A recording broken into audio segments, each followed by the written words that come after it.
Hi, I'm Andy. And I'm Tarik. And we are Beyond Blocks, here to help you get the most out of your Lego.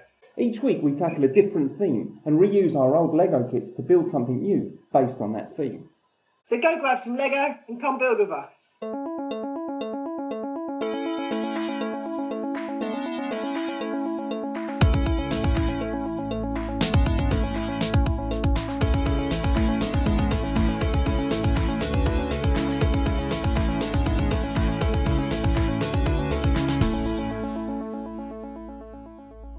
Okay, so this week we're going to be taking the LEGO Creator 31058 Dinosaurs box, and we're going to be building something completely new that we found on the internet. The set itself is pretty good, as we worked out in the last episode. It's got some really cool parts. We've got teeth. We've got ribs over here. So I reckon we could do quite a lot with this. Absolutely. I'm looking at it being a tusk. What do you reckon it could be? I'm going to be building a helicopter. So what could these be, like the undercarriage bit? What do you call those? What do you call those things on a helicopter? Oh yeah, the part. The landing skids, I think. Are they called skids? I think they're called skids. Yeah, landing skids. Or we could just pretend we're Dracula. Yeah. I mean, that is it. That's our model right there. So in case you missed it, in the last episode we did actually build two of the models in this kit. I built the Triceratops down here. Andy, you built the Pterodactyl. So now we're looking at rebuilds using the same pieces from that kit. Yeah, I'm totally obsessed with going around the internet, finding rebuilds, finding the best models that other people have made. So let's share two of those with you today.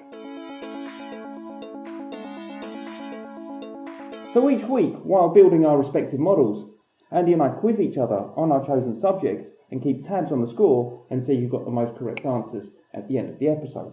So Andy, I'm going to be quizzing you on the history of helicopters, and you're going to quiz me on? I'm building an elephant, so you got elephant questions coming your way. Brilliant. All right, let's go for it. All right, let's Who's have a going look. first? So, by the way, Go on. if you remember one of the older episodes, we talked about the Mars rover and the missions to Mars, the various missions to Mars over the years. And I talked about a 1971 mission by the Soviets, and I claimed that the Soviets managed to land on Mars in, I think, 1971 with their Mars 4 mission. And Right. because you guessed because you gave me a different answer, I didn't give you a point. And I was actually wrong. That Soviet mission didn't actually make it to Mars. It's I know. It fell apart as it entered the orbit. So the Soviets never made it. They never sent that rover. I mean, they sent the rover, but the rover didn't make it to Mars. So I do believe it was the Americans, and it probably was one of yours. You were talking about Curiosity and Spirit and all of these, yeah. So one of those probably was the first rover to have roved on Mars. So I think you should start this episode with a bonus point. Okay? So you are already for having got the question in the last one, but yes. I lost it anyway because it was 4-2 or something, wasn't it? Yeah, true. But in the spirit of fairness, I think you should start off with a bonus point, which you're going to see appearing about here right now. So yeah, Andy starts off 1-0. 1-0 up. Well, that's really fair of you, actually. Yeah, I think you should retire now. That's yeah. Quit while I'm ahead. Exactly, I'm done. Yeah. Let's get started though, right? When we were growing up, I'm sure that they used to say that there's like an Indian elephant and an African elephant, right? That's true. How many species of elephants do we think there are now?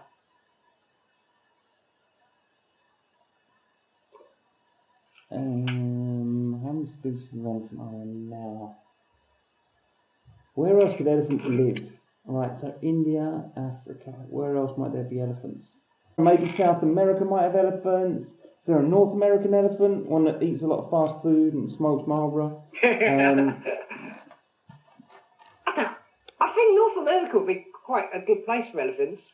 Like, well, before, like, McDonald's and stuff. Right. Yeah. Roaming around like the old mastodons. Did they live up there in North America? And then Mastodons were. I'm not sure where they were, but they were part of the elephant family. Yeah, they were part of. Well, they were part of elephants up. You know how they have hierarchies in biology. So they were part of something called the Proboscidea, and the elephants are the last remaining ones of their kind. Fantastic. That's a great fact. Write that one down, boys and girls. That Mastodon is also a great band from Atlanta, Really? Georgia. Yeah, great metal band, like a great metal band, like one of the true like great modern metal bands. So okay, Thailand's full. Is there like a Thai elephant that does like kickboxing and goes to ping pong shows? That's a good question, actually. I think, there are definitely different Asian elephants. But you're after a number ultimately, aren't you? You're just after a number. I want a number. How many species? Like, 7. when we 7. Yeah. Is that your answer? Yeah. It's 3. I was reading all over the place, and some things were saying African elephant, Asian elephant. Others were saying, so the one that I found most was there's 3, which is the Asian elephant, the African savanna elephant, and the African forest elephant, which is a bit different, smaller. Okay. Right. Okay, so my question about helicopters, which curiously ties into last week's quiz. I'm going to give you a bit of a starter for 10 on that one. A bit of a hint. This ties in with last week's quiz. So the term helicopter was coined by a Frenchman, Gustave de blah blah blah, and so the original French is hélicoptère. Oui. Oui. So yeah, helicopter in French, hélicoptère. Now what? Okay, I get it. What's the etymology of hélicoptère? And it does tie in with last week's theme. Well, heli is like the sun, right? Helios, the Greek god of fire. But I have no idea why fire and the sun and helis has got anything to do with helicopters. Like, a copter must be like a cop car. So it's basically like a flaming police car. No? I think you're following me. You're following my explanation. You started well, and then you went off into some weird. Did I mess that up somewhere? Yeah. Okay, so it's not a helicopter. It's like a helicopter. Heli. Okay, so heli is to do with like the sun. You're split. Can I just give you a clue? You're splitting the word in the wrong place. Oh, I like that clue. Okay, then it must be like helix, helis, like like a helical, a thing that a helix is like when you've got like a DNA, it's something that spins around, right? So it's a sort of ladder, it's something that goes around, it's something that goes. Helicopter. 8. It's got something to do with 8. 8 spinning things. 8 spinning things. 8 spinning things. 8 spinning things. It's better than like flaming police car. A flaming police car. So, 8 spinning things. I think it comes from the French and Greek for 8 spinning things. I wish it did. Must have had 8 spinning things. But that doesn't tie in with last week at all. Yeah. Oh, I'm sorry. You're floundering. You are floundering. I'm floundering. I haven't got a clue. Go on. This is obviously your point. So you mentioned helix, right? Helix, which a helix, we know from like DNA and all that, like a helix shape, like a spiral shape. Okay, right. That's the first part of hélicoptère, right? So helix, and then what was your dinosaur last week? Pterodactyl. Right. Now, what was the first part of pterodactyl? What we said, you told me. It means winged finger. Helicopter. Pter. So that comes from. No way. So that comes from pteron, which was the Greek for winged. Oh, Your mind is blown, isn't it? Spinning wings. Nice touchdown. It's brilliant. It's a brilliant fact, and it all ties in, man. It all ties in. The continuity is alarming. That is genius. I like how the Lego, like, if we hadn't been playing with Lego, we would never have known the connections between these things. Absolutely true. All right then. This is maybe not quite a scientific question for you, but who of the African and the Asian elephant, who would win in a fight?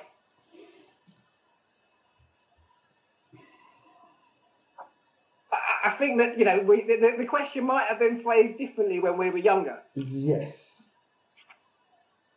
African. African. Yes, African.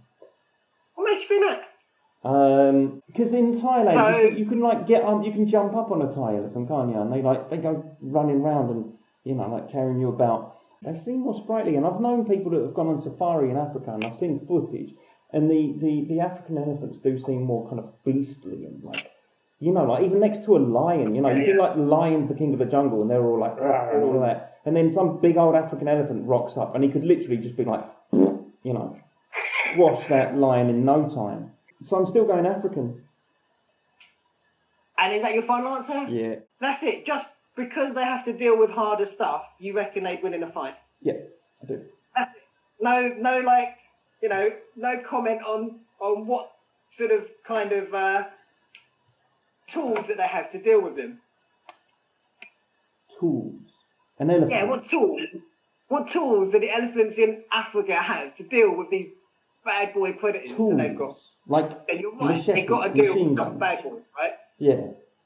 I feel like an elephant shouldn't need many tools. You don't have elephants like roaming around going, oh God, I've got a fight tonight, we've got a big old rumble. Got a big old rumble in the jungle. We need to tool up. Yeah, you know what I mean? Like, I just don't think that's the case. But a rumble in the jungle. That's brilliant. Yeah. I love it. I'm sticking. I feel like you're trying to put me off my answer, so I don't score a point. The general consensus is that the African elephant would win it hands down, because, yeah, definitely. Because, right, the African elephants have got longer tusks. They're bigger, right? And they're generally, you're right, more aggressive than the Asian elephants. So, yeah, they are pretty bad when it comes to fighting, I'd reckon. Not that they ever have actually had a fight. Right. Wait, not on your Nelly. Nelly. Not on your Nelly.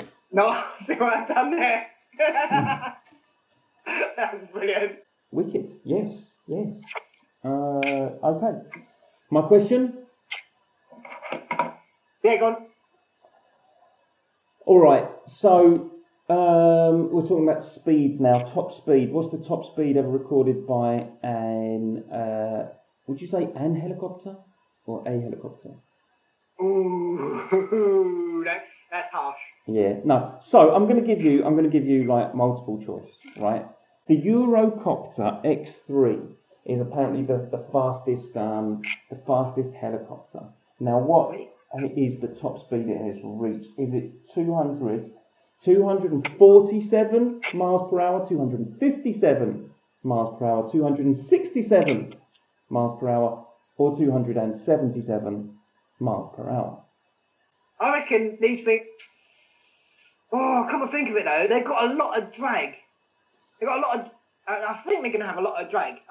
They're not as aerodynamic as planes. Planes, I think, just go a lot faster. They just thrust out the back, and. Right. I feel like the history of helicopters is long and rich enough to result in a certain amount of aerodynamism.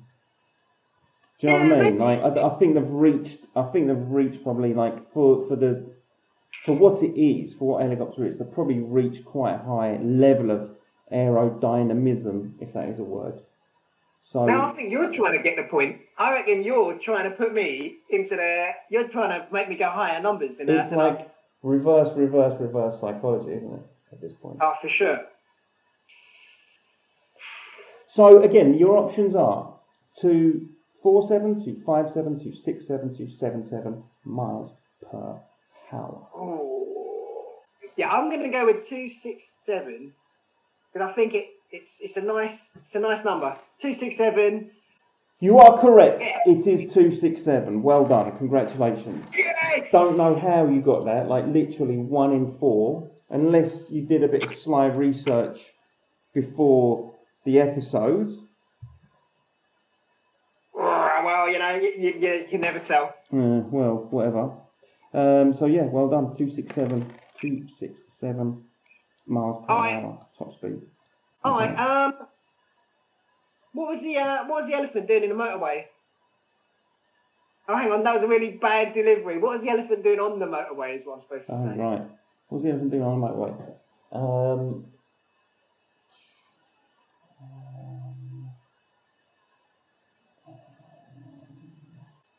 About 5 miles an hour. So goes the old joke. But I've been looking at I ran out of facts. There's loads of facts on elephants. I ended up looking for elephant jokes. Brilliant. Okay. They've got massive ears. If you can't joke about a thing with massive ears, what are you going to joke about? I know. Do you think they're all very self-conscious about their ears? I bet the African ones are because they got massive ears. They got bigger stuff than everyone. So I'm told by someone. Yes. Yeah. But actually, that joke is actually factually incorrect. At least, well, it's not really because they don't always go at 5 miles an hour, right? Oh. It's like following up from your question. What is the top speed of an elephant? 6 miles an hour. A little bit more. I'm not going to take your first answer. All right. Do I not get an A, B, C, D? Why don't I get an A, B, C, D? Oh, yeah, all right. I think that's fair. All right. So your 4 options are 5 kilometres an hour. Okay. 10 kilometres an hour. 20 kilometres an hour. Or 40 kilometres an hour. But right, okay. So we're not just assuming that the elephant was running 4 an hour, right? It's just top speed. So it could have just hit like 40 for like 2 seconds. It could have just gone like whoa and then stopped. Yeah, I mean that's kind of how speed works. Yeah. We don't just say, look, can you just run for an hour and I'll measure how far you go and that's it. It should be that way. Like, this is top speed here, because otherwise, like Usain Bolt, he'd probably not be doing very well when he does 100 metres in 9 seconds, right? Yeah. And then he had to sit down afterwards, because they'll be like, he hasn't gone anywhere. True. He's knackered him in the first 100 metres, and then he just sat down for the next hour. He's got a speed of about 0.01 miles an hour. Rubbish. Yeah, I know. But the converse is like if for example in like a minute, if you turn around and tell me like, oh no, the maximum speed for an elephant is 40. Was it miles or kilometres? Kilometres. Right. If you turn around and tell me the top speed of an elephant is 40 kilometres an hour, I think all our lovely viewers, are going to assume that that an elephant can be quite fast and that they could maintain that speed for a considerable amount of time, and that's probably not true. They can probably run, if they can run at 40 kilometres an hour, they can probably run for like 3 seconds and then they have to sit down and have a snooze. Yeah. But anyway, right, I'm going to say 20 then. 20. Yeah, you're wrong. Yeah, shut up. I'm calling what? This big beast with his massive tusks and his massive ears belting at you at 40 kilometres an hour. 40? Yeah, man. 40 kilometres an hour. I think that's a very deceiving fact. I think again, he probably just kind of like lunged. He probably just like there was probably an elephant that just like fainted forward. Do you know what I mean? Just kind of like in the heat of the African jungle, or the savannah or whatever. just kind of like went, oh, and then like fell forward really fast, and someone was timing it. It's like, 40 kilometres. The policeman with a speed gun. Yeah, exactly, yeah. All right, fine, 40 kilometres. I'm really impressed with the way that this guy's been building up the pieces of this animal. Yeah. You got a lot of like interesting parts. You got there's a great use of the tusks over here. I think is brilliant. Yeah, definitely. We were sort of quite complimentary last week of the like articulations and the amount of articulations. Yeah, it's true. Whoa! Look at all this. Look at the use of the tusks here, like forming the rounded rump. I want to use that word again. I like it. The rounded rump of the main chassis. I think it's fantastic. I think that's amazing. Fair play. Fair play to that. It's just because it's quite hard to get curvature when you're working with like just square bricks. So to actually just get that really nice rounded edge, I think that's a really good job. Definitely. Okay, my question. Okay. Right. Okay.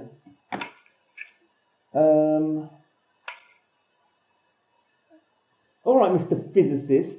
I don't know. Oh man. Our resident physics teacher here. He hasn't been trumpeting, pun intended. Hasn't been trumpeting his prowess as in the physics department much lately. So I'm going to give him a physics question. All right. Oh no.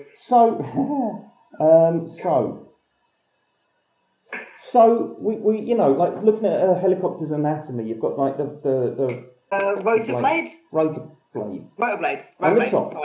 And then the small one on the bum. And most people would be like, why's it got the small one on the bum, on the tail? That's the correct anatomical. Yeah. I think we're good with tails. Yeah. So why has it got that like piddly little? Which I'm actually going to build right now. I'm actually building the piddly little rotor. What is it going to be built out of though? Like of the pieces, I'm looking at the pieces you've got left over. Yeah, right? These bad boys, I think.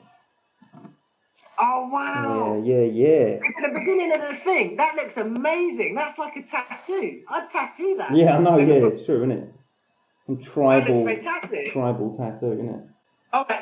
So the purpose of that rear one, I actually wondered about this for a long time. No, no. Let me go back. Because this question has two parts, right? Ooh. And all right, I'll give you 2 potential points up for grabs with this question. Oh, you are really generous today. I know. So the first question is, what force in physics does that rear rotor blades on the tail counterbalance? Okay, that is angular momentum. AKA? Torque. Yes! What? Yes!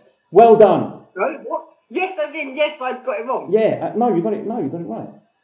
Oh right, oh yes. Right, well done. I'm impressed. I'm impressed. I'm proud. I'm proud, man. Yeah. It's because basically because the big rotor spins in one direction, and as a result, Newton's. Which is my second question. Follow-up question for a bonus point. Which of Newton's laws addresses torque? Everything has an equal and opposite. Every action effect. has an equal and opposite reaction. Which of Newton's laws? Which of Newton's laws of motion is this? Hang on, there's 3, right? So one of them is force equals mass times acceleration. The other one is something about things not moving unless you give them some force. You really studied these well, didn't you? Yeah, I think so. And then not stopping unless you give them some force. Basically, you have to apply force. It's basically okay. Version of the other law. And I reckon it's the 3rd law. Correct. Yes!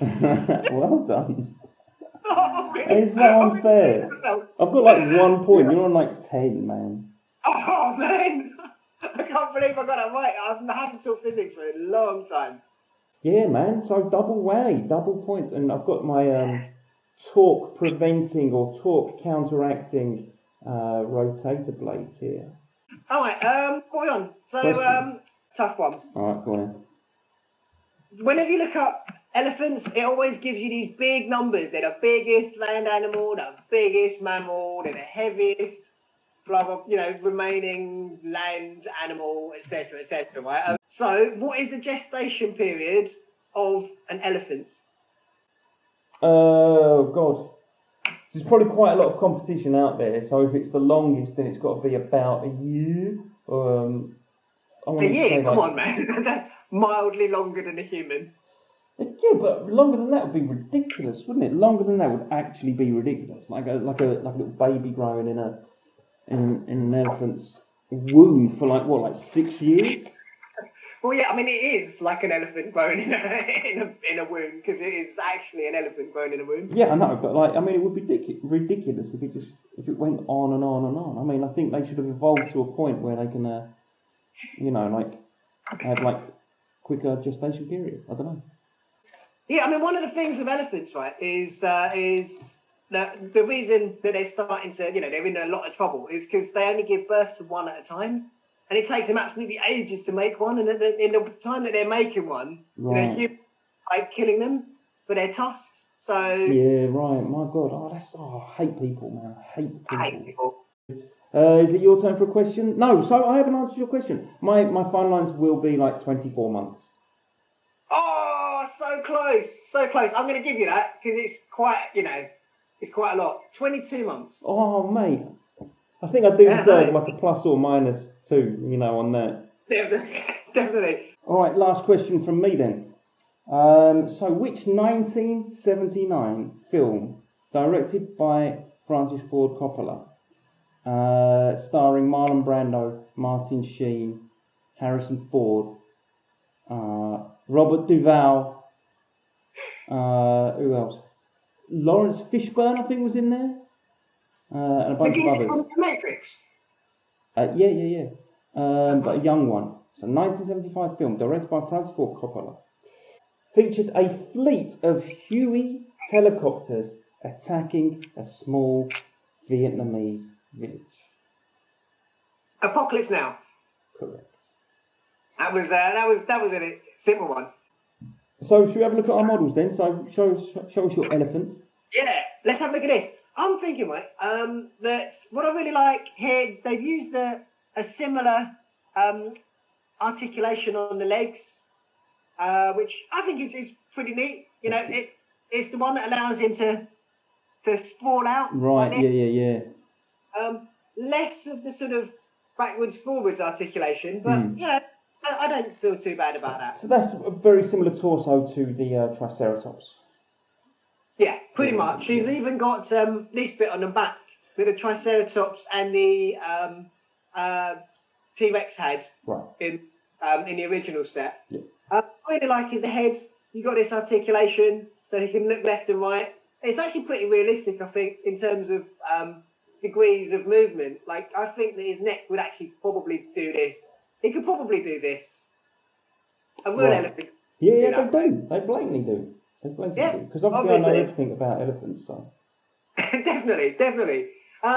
Ears are pretty cool as well. One little fact about the African elephant I didn't include, right, is that they have big ears in the shape of Africa. I know.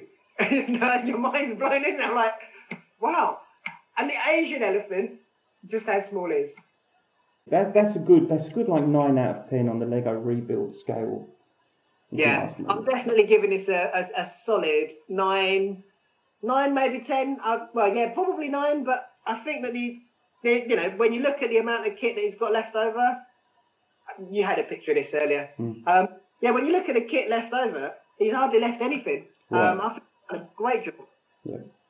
Likewise for the old helicopter. I mean, just look at all the level of detail here.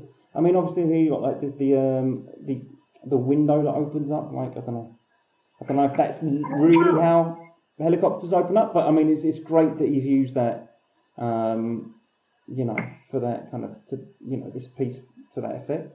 The teeth obviously there from the dinosaur, kind of like meeting the frame as it comes down. brilliant. Wow. We talked about like the curvature at the back there. That's all good. The use of the teeth for propellers is just fantastic. The wheels at the front here, that you can see. Oh wow!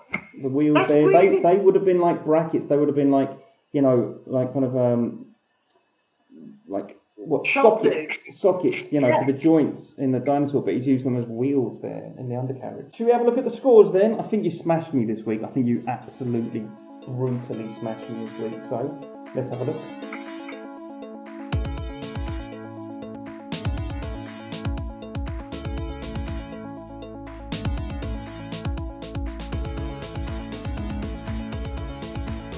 Alright, Geezer, congratulations. You are the Don when it comes to all things helicopterial.